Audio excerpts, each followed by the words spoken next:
Sors avec cette fille, parle avec ce garçon. Fume, il ne t'arrivera rien de toute façon.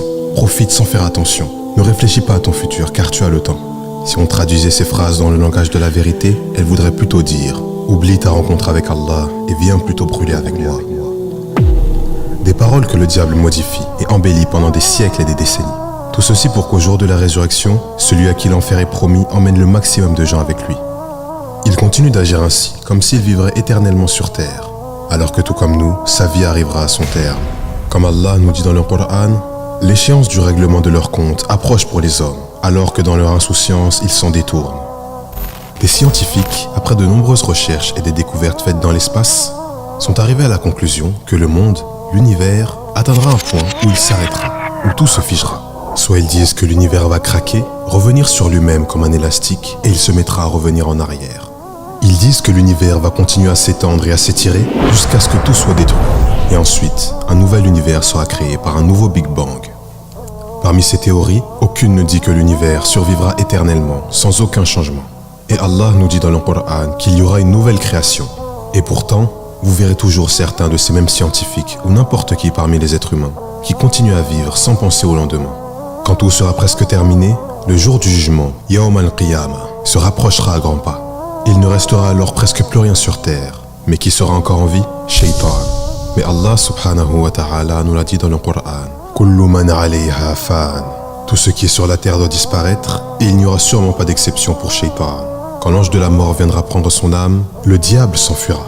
Iblis est un djinn, et les djinns se déplacent à une vitesse que nous, êtres humains, nous n'atteignons pas. Et grâce à cette vitesse qu'ils ont de la part d'Allah, Iblis s'enfuit à l'autre bout de la terre. Mais lorsqu'il s'arrête, l'ange de la mort est encore là. Il s'enfuit à un autre endroit, mais l'ange de la mort est toujours là. Il s'enfuit à un autre, et il le voit de nouveau. Il recommence plusieurs fois, mais à chaque fois, l'ange de la mort se trouve là.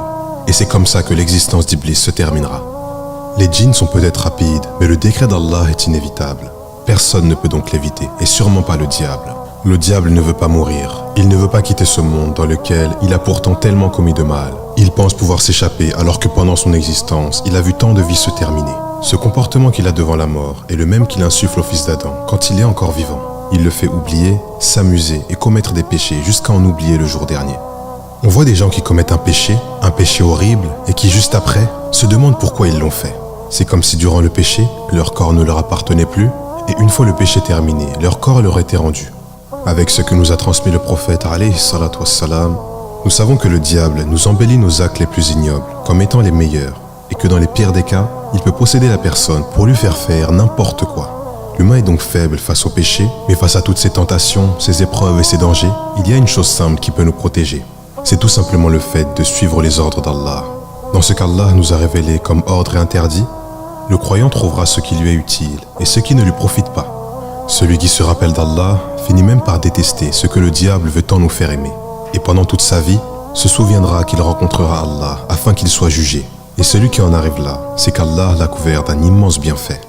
واعلموا أن فيكم رسول الله لو يطيعكم في كثير من الأمر لعنتم ولكن الله حبب إليكم الإيمان وزينه في قلوبكم وكره إليكم الكفر والفسوق والعصيان أولئك هم الراشدون فضلا من الله ونعمة والله عليم حكيم. Le jour où Allah sera dans une colère dans laquelle il n'a jamais été, viendront des gens en toute sécurité, car ces gens-là ont cru en Allah et durant leur vie se sont bien comportés. Allah connaît ses serviteurs et sait parfaitement qu'ils tomberont dans le péché. Mais d'un autre côté, il nous garantit que si on croit en lui et qu'on cherche à véritablement changer, alors on pourra se faire pardonner. Celui qui commet une bonne action a la récompense de 10 bonnes actions, qui peuvent être multipliées jusqu'à 700 fois. Tandis que pour le péché, le fils d'Adam sera rétribué selon la seule chose qu'il aura fait. En plus de ça, celui qui a l'idée de faire un péché finit par changer d'avis et ne le fait pas, reçoit même une récompense pour cela.